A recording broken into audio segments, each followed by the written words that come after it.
राजकुमार अद्वैत के रणथंभौर आने से महल के सभी लोग खुश होते हैं। उससे भी ज्यादा खुशी महाराज को होती है। हमें तो यकीन ही नहीं हो रहा, जिस वीर साहसी पराक्रमी राजकुमार की प्रशंसा पूरे रतनगढ़ में ही नहीं रणथंभौर में भी सुनते आए हैं, आज वही वीर हमारे सामने उपस्थित है। सच में पुत्र, हम आपका धन्यवाद किस प्रकार करें। आपने तो आते ही हमारी पुत्री की रक्षा की। हमारी पुत्री राजकुमारी मैथिली बहुत मासूम है, आज अगर उन्हें कुछ हो जाता तो स्वयं को हम कभी माफ नहीं कर पाते। महाराज चंद्रभान राजकुमार अद्वैत से हाथ जोड़े हुए कहते हैं, महाराज आपको धन्यवाद कहने की आवश्यकता नहीं है। जब राजकुमारी मैथिली ने बताया कि वह राजा चंद्रभान की पुत्री है, हमने तभी प्रण लिया था कि उन्हें सुरक्षित राजमहल पहुंचा कर ही रहेंगे। राजकुमार महाराज को हाथ जोड़ने से मना करते हुए कहते हैं, किंतु राजकुमार आप तो कल आने वाले थे, पत्र में तो यही लिखा गया था। जी महाराज, परंतु हम जिस कार्य के लिए निकले थे वो शीघ्र ही पूर्ण हो गया था, इसलिए हम आज प्रातः ही रणथंभौर के लिए निकल गए थे। राजकुमार ने महाराज से कहा, उचित है, आप दूर यात्रा करके आए हैं, थोड़ी देर विश्राम कीजिए, फिर हम अपने सभी परिवार के सदस्यों से आपको परिचित करवाएंगे। महाराज दासियों को कहकर राजकुमार को उनके कक्ष तक पहुंचाने के लिए आदेश देते हैं। यहाँ राजकुमारी मैथिली अपने कक्ष में बैठे ही खुद को कोस रही थी। सब हमारी भूल है, हम न अधिक चंचल हो गए हैं। जी जी ठीक ही कहती है हमें, ना हम किसी को बिना बताए नील जंगल जाते और न ही हमारे साथ ये सब होता। आज तो पिताश्री ने भी हमें डांटा। राजकुमारी अपने ही कक्ष में बैठी खुद को कोसते हुए बोले जा रही थी। तभी उनके कक्ष में हेमा और लता आती हैं और रोते हुए उनके लगे लग जाती हैं। हमें क्षमा कर दीजिए राजकुमारी, हमसे बहुत बड़ी भूल हो गई थी, हमें आपको अकेले जंगल में छोड़कर नहीं आना चाहिए था। हेमा और लता राजकुमारी के गले लगकर रोए जा रही थी। तभी राजकुमारी उन्हें चुप कराते हुए कहती हैं, नहीं हेमा लता, तुम दोनों की कोई भूल नहीं थी, भूल तो हमारी थी कि हमने जिद किया था नील जंगल जाने की। तुम दोनों तो हमें मना भी कर रही थी, लेकिन हमने ही तुम दोनों की बात नहीं सुनी। सारा दोष हमारा है, तुम दोनों तो निर्दोष हो। फिर भी राजकुमारी, हम दंड के योग्य है। हमने आपकी रक्षा नहीं की और आपको जंगल में ही छोड़ आए। हमें जो भी दंड दीजिएगा राजकुमारी, हमें स्वीकार है। वो दोनों राजकुमारी के पैरों में गिर पड़ी थी। ये क्या कर रहे हो तुम दोनों? कोई भी तुम्हें दंडित नहीं कर रहा है, हमने कहा न भूल हमारी थी। हमने तो पिताजी से भी कह दिया है कि भूल हमारी है, आप दोनों की नहीं। आप दोनों तो हमारे आदेश के आगे विवश थी। किंतु राजकुमारी, हमने आपको बहुत ढूंढने की चेष्टा की, जब आप कहीं नहीं मिली तो हम बहुत भयभीत हो गए थे कि कहीं किसी जंगली जानवर या दूसरे राज्य के दुश्मन ने आपको पकड़ तो नहीं लिया। इसलिए हम शीघ्र ही महल आकार महाराजा को सूचना पहुंचाने की सोची। आप दोनों पेड़ की छांव में सो गए थे और हम मूर्ख थे जो आप दोनों को वही छोड़कर चले गए जंगल के भीतर। अगर हम आप दोनों के साथ जाते तो हमारे साथ ऐसा नहीं हुआ होता। क्या अब तो हमें मृत्यु दंड मिलकर ही रहेगा? राजकुमारी लता और हेमा एक दूसरे को देखकर जोर जोर रोने लगी थी। क्या कह रही हो तुम दोनों? कोई भी तुम्हें दंडित नहीं करेगा, हमने कहा है न। अब और नहीं रोना तुम दोनों, अन्यथा हम आप दोनों से बात नहीं करेंगे। नहीं नहीं राजकुमारी, हम नहीं रोएंगे। वो दोनों राजकुमारी के गले लग जाती हैं। किंतु राजकुमारी, आप कहाँ चली गई थी? हमने तो आपको बहुत ढूंढने की चेष्टा की। हेमा राजकुमारी से पूछती हैं। राजकुमारी उन दोनों को मयूर नृत्य देखने के बाद की घटना सब कुछ बता देती है। ये सुनते ही उन दोनों के होश उड़ जाते हैं। हे भगवान! राजकुमारी, अगर आपको कुछ हो जाता तो, अगर समय पर वो युवक न पहुंचता तो, परंतु उसने हमारी जान तो बचाए, लेकिन राजकुमारी कुछ सोचती हुई रह जाती। लेकिन क्या राजकुमारी? लता ने राजकुमारी से कहा, अरे उनकी वजह से ही तो हम घनघोर विपदा में फंसे थे। अगर वो शिकार नहीं कर रहा होता तो हम मयूर नृत्य देखकर आप दोनों के पास आ जाते और फिर शीघ्र ही महल भी पहुंच जाते, फिर तो किसी को पता भी नहीं चलता। राजकुमारी उस युवक के बारे में सोचते हुए ही गुस्से से कहती है, आप ठीक कह रही है राजकुमारी, सारी भूल उस युवक की है। हमारी राजकुमारी का भला क्या दोष? और वैसे भी अब तो उन्हें बंदी भी बना लिया गया होगा। उसका दिमाग कालकोठरी में ठिकाने लग ही गया होगा। हेमा और राजकुमारी उस युवक के दंडित होने पर खुशी मनाते हुए कहती है, किंतु राजकुमारी, उस युवक ने तो आपके प्राण भी बचाए थे न, और जंगल से बाहर भी लेकर आए थे। लता उस युवक का समर्थन करते हुए कहती हैं। तभी हेमा उसे डांट लगाती हुई कहती हैं, लता, अब क्या तुम राजकुमारी के प्राण लोगी? उन्हें विश्राम करना है। अब अपने प्रश्न खत्म करो और राजकुमारी के लिए कुछ स्वादिष्ट भोजन लेकर लाओ। उन्हें भूख लगी होगी। ठीक है राजकुमारी, आप विश्राम कीजिए, हम आपके लिए भोजन लेकर आते हैं। कहते हुए हेमा और लता चली जाती हैं। लेकिन राजकुमारी लता की बात पर गौर करती हैं। जब उस युवक ने जंगली शेर से उसकी जान बचाई थी, वो उस पल को याद करती हैं और उस युवक का चेहरा उसे स्मरण हो जाता है। हालांकि राजकुमारी को अभी तक पता नहीं चला था कि वह युवक और कोई नहीं, रतनगढ़ का राजकुमार आदवेद था। रणथंभौर में सुबह होते ही चहल पहल शुरू हो जाती है।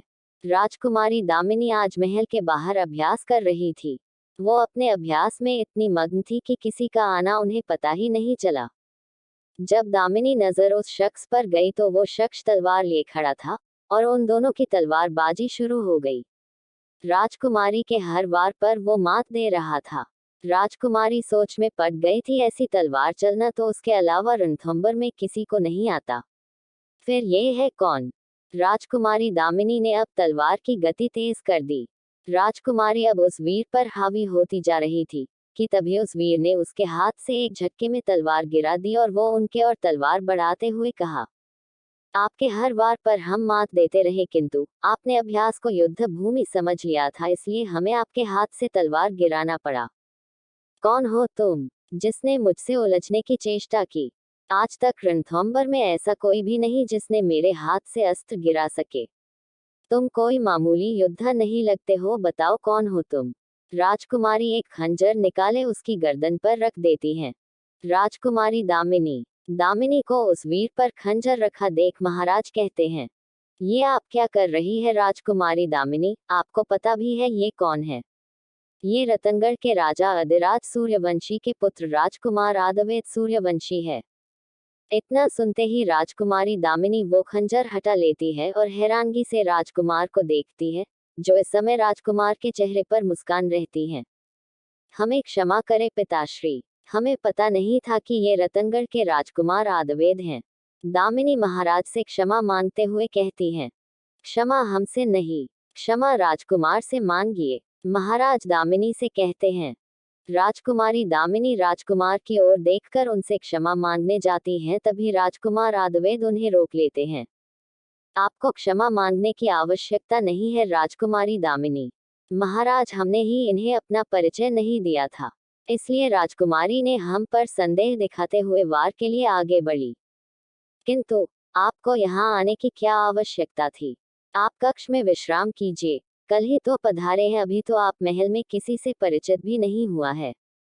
महाराज ने राजकुमार से कहा, आप उचित कह रहे हैं महाराज, इसी कारण हमें और राजकुमारी को पहचानने में भूल हो गई होगी। राजकुमार आदवेद राजकुमारी दामिनी की ओर देखकर कहते हैं, अब आप स्नान करने के पश्चात सभा में उपस्थित हो जाए, फिर हम सबसे आपको परिचित करवाते हैं। महाराज राजकुमार को कहते हुए चले जाते हैं। यहाँ राजकुमारी दामिनी गुस्से से राजकुमार को घूर रही थी कि उनके कारण महाराज से उन्हें डांट सुननी पड़ी। अगर आप रतनगढ़ के राजकुमार थे तो आपने अपना परिचय पहले क्यों नहीं दिया? वैसे राजकुमारी, आपको तो पता ही होगा कि योद्धा अपना परिचय अपनी अस्त्र में देते हैं। राजकुमार आदवेद ने मुस्कुराते हुए कहा, ये न तो युद्ध भूमि है और न हम युद्ध कर रहे थे। दामिनी कसे हुए भाव में कहा, पर हम देखना चाहते थे आपकी वीरता को, जो कि हमने देख लिया है। आप एक बहुत वीर सेनापति बनने योग्य है। अपने सेना का संचालन आप बहुत अच्छे तरीके से कर सकती हैं। कहते हुए राजकुमार आदवेद वहां से चला जाता है। राजकुमारी को उसकी बातें सुनकर प्रसन्नता हुई, क्योंकि अब तक जिनके साथ भी उसने युद्ध किया था वो उसकी स्त्री होने का आभास कराते थे, लेकिन राजकुमार ने एक बार भी उन्हें स्त्री होने का आभास नहीं करवाया। वो उनके साथ एक योद्धा की तरह लड़ते रहे। ये देख उन्हें राजकुमार का स्वभाव अच्छा लगा। यहाँ राजकुमारी मैथिली कब से अपने कमरे में बैठी हुई थी, लेकिन लता और हेमा अभी तक उनसे मिलने नहीं आई थी। ये देख वह अपने कक्ष से बाहर निकल जाती हुई उन्हें ढूंढने निकल पड़ती हैं। ऐसे में तो ये हेमलता प्रातः ही हमारे पास चली आती हैं, किंतु आज इतना समय हो चला एक बार भी हमारे कक्ष में नहीं आई हमसे मिलने। देखो तो ये दोनों कहाँ रह गई। राजकुमारी महल के गलियारों से होकर गुजर रही थी कि वहां कुछ दासियों की भीड़ जमी हुई थी। यहाँ हो क्या रहा है, सब क्या देख रहे हैं? राजकुमारी मैथिली उनके पास जाते हुए कहती है, आप लोग क्या देख रही हैं? यहाँ इतनी भीड़ क्यों लगी हुई है? और हेमलता आप दोनों भी यहाँ हैं। तुम दोनों को ज्ञात भी है हम प्रातः से तुम दोनों की प्रतीक्षा कर रहे हैं और तुम दोनों यहाँ भीड़ जमाया बैठी हो। ऐसा क्या देख रही हो, चलो हटो हमें भी देखना है।